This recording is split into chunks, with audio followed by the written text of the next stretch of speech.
अब आपको दलीम बनाने के लिए बहुत देर तक किचन में शदीद गर्मी में नहीं ठहरना पड़ेगा। अस्सलाम वालेकुम। आज मैं आपको सिखाने जा रही हूँ बहुत ही इजी मेथड से और बहुत मज़ेदार दलीम की रेसिपी। दलीम या हलीम एक ऐसी चीज़ है जिसको सब लोग बहुत ज़्यादा शौक से खाते हैं, लेकिन इसको बनाने में बहुत टाइम लगता है। लेकिन आज व्यूवर्स मैं आपको बहुत ही आसान तरीके से दलीम की रेसिपी देने जा रही हूँ। अक्सर लोग क्या है दलीम बनाने से घबराते हैं क्योंकि इसमें टाइम बहुत ज़्यादा लग जाता है और ख़ास तौर में गर्मियों के मौसम में इतनी देर तक किचन में ठहरना वो मुमकिन नहीं होता क्योंकि गर्मी से हमारी जान जा रही होती है। तो आज मैं आपको झटपट बहुत ही इजी तरीके से मैं आपको बहुत मज़ेदार दलीम की रेसिपी देने जा रही हूँ। इसमें ना ही आपको बहुत ज़्यादा देर तक किचन में ठहरना पड़ेगा और ये बनती तो वैसे भी बहुत मज़ेदार है। वीडियो को आप लोगों ने स्किप नहीं करना, लास्ट तक देखना। और वीडियो स्टार्ट करने से पहले अगर चैनल सब्सक्राइब नहीं किया चैनल को सब्सक्राइब कर दें और वीडियो अच्छी लगे वीडियो को लाइक शेयर करना तो बिल्कुल भी मत भूलिएगा। दलीम बनाने के लिए सबसे पहले हमने दालों को साफ करके इनको पानी में भिगोना होगा। तो ये मैंने दालें ले ली हैं। तो सबसे पहले मैंने ले ली है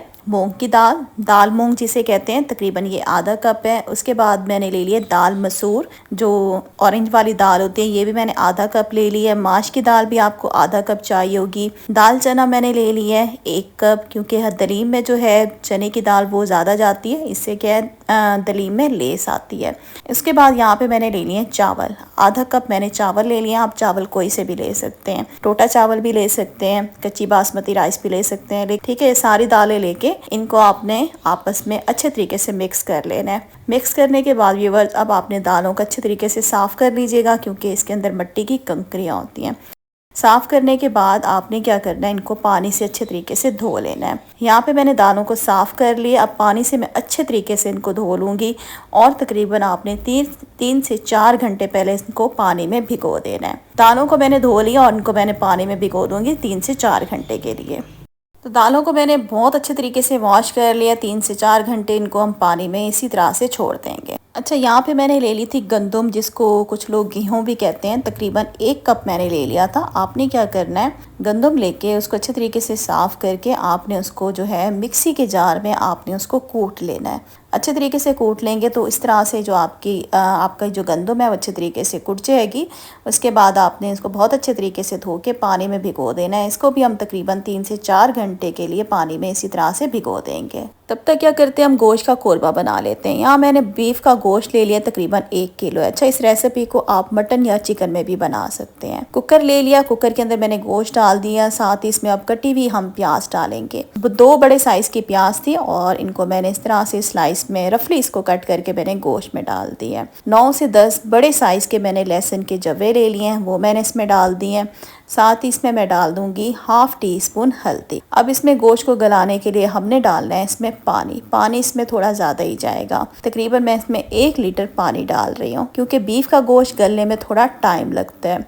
अच्छी क्वालिटी पे अगर अच्छा गोश्त होगा बीफ का तो जल्दी भी ये गल सकता है। मैंने 1 लीटर पानी डाला है, इसको अच्छे तरीके से मिक्स करेंगे। कुकर का ढक्कन बंद कर देंगे और इसको हम प्रेशर देंगे गोश्त को गलने तक। ये कितनी देर में गलता है ये मैं आपको बाद में बताऊंगी। तो यहाँ पे तकरीबन 20 मिनट के बाद मैंने कुकर का ढक्कन खोल दिया था और यहाँ पे देखिए हमने गोश्त जो है तकरीबन 80% जितना हमने इसे गला लिया है। बाकी हम गोश्त को गलाएंगे इसकी भुनाई के बाद, क्योंकि इसका गोश्त का भूनना भी बहुत ज़्यादा ज़रूरी होता है। इसमें मैंने ऑयल डाल दिया, तकरीबन 1 कप भर के आपने इसमें ऑयल डाल देना है। हलीम में ऑयल जो है वो ज़्यादा जाता है। कुटा हुआ सूखा धनिया मैंने इसमें डाल दिया 2 टेबलस्पून। लाल मिर्च का पाउडर 1 टेबलस्पून भर के डाल दिया। 1 टीस्पून मैंने इसमें डाल दिए कुटी हुई लाल मिर्च और ½ टीस्पून मैंने इसमें हल्दी भी डाली है। एक दफ़ा तमाम मसालों को अच्छे तरीके से मिक्स करेंगे। अब इसमें मैं एक चीज़ डालना भूल गई थी, कुटा हुआ अदरक मैंने इसमें डाल दिया 1 टेबलस्पून भर के। अच्छे तरीके से सारी चीज़ों को मिक्स करेंगे व्यूअर। अब हमने गोश्त को बहुत अच्छे तरीके से भून लेना है। तकरीबन 7 से 8 मिनट आपने इसको जो है मीडियम टू लो फ्लेम पे गोश्त को अच्छे तरीके से हम भून लेंगे। यहाँ पे देखें गोश्त को हमने भून लिया तकरीबन 7 से 8 मिनट के लिए और ऑयल देखें किनारों पे आ चुका है, तो इसका मतलब है गोश्त हमारा भुन चुका है। इसके बाद इसमें मैंने 1 टेबलस्पून डाल दिया हरी मिर्च का पेस्ट और इसमें हस्बे ज़रूरत हम नमक डाल देंगे। मैंने 1 टेबलस्पून भर के इसमें नमक डाल दिए। गरम मसाला पाउडर मैंने इसमें डाल दिया 1 टीस्पून। एक दफ़ा क्या करेंगे, इन तमाम चीज़ों को हमने अच्छे तरीके से मिक्स करना है। मिक्स करने के बाद व्यूअर्स बस इसको हम 1 से 2 मिनट मज़ीद भून लेंगे। चाहें तो आप इसके अंदर हल्का हल्का पानी का छींटा भी दे सकते हैं। 2 मिनट भुनाई के बाद मैंने इसमें डाल दिया पानी, तकरीबन 1 लीटर मज़ीद मैंने इसमें पानी डाल दिया है। और गोश्त को गलने के लिए हम कुकर का ढक्कन बंद कर देंगे और इसको हम प्रेशर देंगे। गोश्त को हमने बहुत अच्छे तरीके से गला लेना है।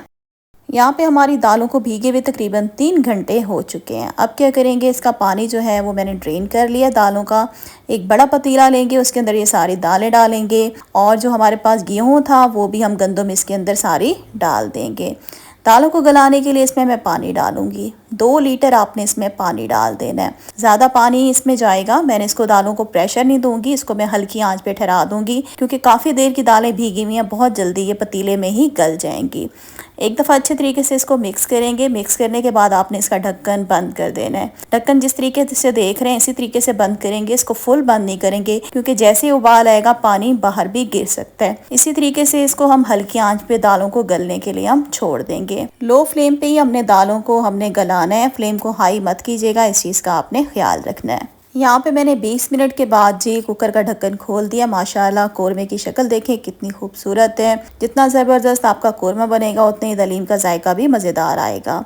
तो यहाँ पे गोश्त जो है हमारा प्रॉपर तरीके से हमने बहुत अच्छे तरीके से गला लेना है। इतना गलाना है कि आपका गोश्त जो है वो बिल्कुल रेशा रेशा हो जाए। तो यहाँ पे मैं क्या करती हूँ, एक बोटी उठाती हूँ और मैं आपको इसे तोड़ कर दिखाती हूँ कि गोश्त जो है हमारा प्रॉपर तरीके से गल चुका है। यहाँ पे देखिए मैंने एक बोटी ले लिया और स्पून की मदद से मैं आपको इसको तोड़ कर दिखाती हूँ। ये देखें बहुत ही आसानी से देखें बोटी जो है हमारी टूटती जा रही है, बिल्कुल रेशा रेशा होती जा रही है। बस इसी तरीके से आपने गोश्त को बहुत अच्छे तरीके से गला लेना है। अब यहाँ पे मैंने ये मैशर ले लिया। अगर आपके पास ये मैशर है तो इससे आप गोश्त को अच्छे तरीके से मैश कर लें, या अगर ये मंधानी आपके पास तो आप इससे भी गोश्त को मैश कर सकते हैं। तो मैं मंधानी से मैं गोश्त को बहुत अच्छे तरीके से मैश कर लूँगी। इसको आपने बहुत अच्छे तरीके से रेशा रेशा कर लेना है। हमारा गोश्त बहुत अच्छे तरीके से गला हुआ है तो ये फटाफट जो है हमारा गोश्त बिल्कुल रेशा रेशा हो जाएगा।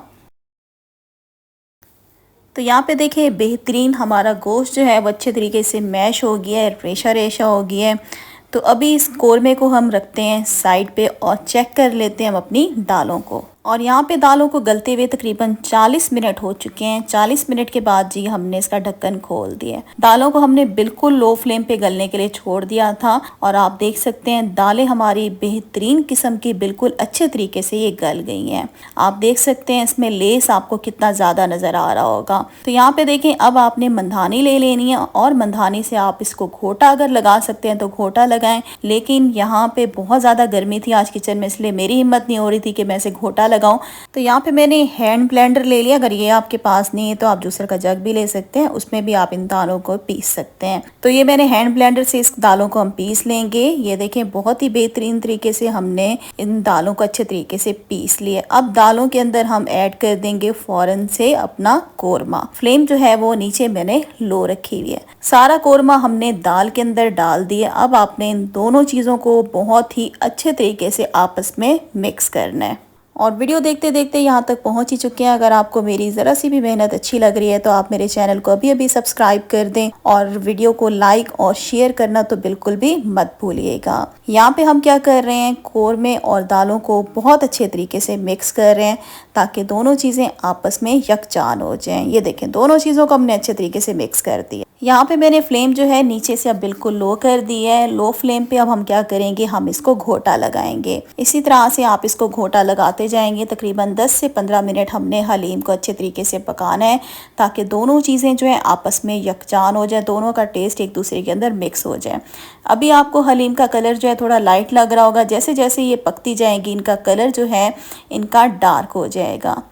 तो यहाँ पे हम क्या करते हैं, 10 से 15 मिनट के लिए लगातार इसे हम इसी तरह से घोटा चलाते जाएंगे और हमने इसको लो फ्लेम पे हमने हलीम को पका लेना है। और यहाँ पे मुझे दलीम को पकाते हुए तकरीबन 10 मिनट हो चुके हैं। मैंने कहा मैं आपको दलीम की लुक दिखा दूँ। ये देखें जैसे जैसे पकाते जा रहे हैं दलीम के अंदर जो है थिकनेस आना शुरू हो गई है और अभी मैं आपको इसका रेशा भी दिखा रही हूँ। ये देखिए माशाल्लाह से कितने रेशेदार ये हमारी हलीम जो है ये हमारी तैयार हुई हुई है। आप देख सकते हैं इसका रेशा देखें माशाल्लाह से। मज़ीद मैं इसे 5 मिनट के लिए और पका लूँगी लो फ्लेम पे, फिर मैं आपको इसकी लुक दिखाती हूँ। 15 मिनट के बाद यहाँ पे हम प्याज़ों का तड़का जो है वो हलीम को लगा लेंगे। एक बड़े साइज़ की प्याज ले ली थी और आधा कप मैंने ऑयल में प्याज़ों को हमने गोल्डन ब्राउन कर लिया है। गरम गरम तड़का आपने फ़ौरन से हलीम के अंदर लगा लेना है और आपने इस तड़के को अच्छे तरीके से हलीम में मिक्स कर देना है।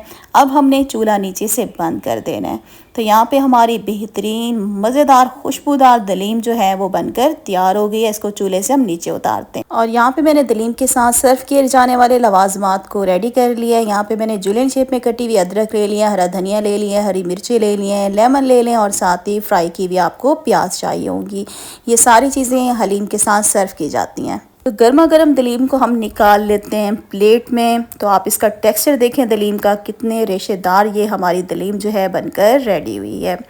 तो गर्मा गर्म दलीम को हमने प्लेट में निकालने के बाद इसको हम सर्व करेंगे। ऊपर प्याज डालेंगे, हरा धनिया डालेंगे, हरी मिर्चें डालेंगे, अदरक डालेंगे और इसके ऊपर फिर आपने लेमन डाल के फिर आपने इसको इंजॉय करना है। बहुत ही इजी तरीके से मैंने आपको दलीम बनाना सिखाई है। आगे बकरा ईद आने वाली है, बकरा ईद पे आप ये रेसिपी ज़रूर ट्राई करनी है। तो यहाँ पे आज मैंने आपको दलीम कुकर में बनाना सिखाई है, झटपट। अगर आप इसको पतीले में बनाएंगे तो फिर बहुत ज़्यादा आपको टाइम लग जाना है। शदीद गर्मी है, इसलिए टाइम की बचत के लिए मैंने आपको दलीम जो आज कुकर में बनाना सिखाई है। तो गर्मा गर्म दलीम को आप सर्व करें नान के साथ, पराठे के साथ, जिस तरह से भी आपका दिल चाहे। ज़रूर आपने रेसिपी को फॉलो करना है, इंशाल्लाह आपको रेसिपी बहुत पसंद आएगी। तो आज की वीडियो का मैं इधर एंड कर रही हूँ। वीडियो को लाइक कर दें, चैनल को सब्सक्राइब कर दें। इंशाल्लाह बहुत जल्द आऊँगी। अल्लाह हाफिज़।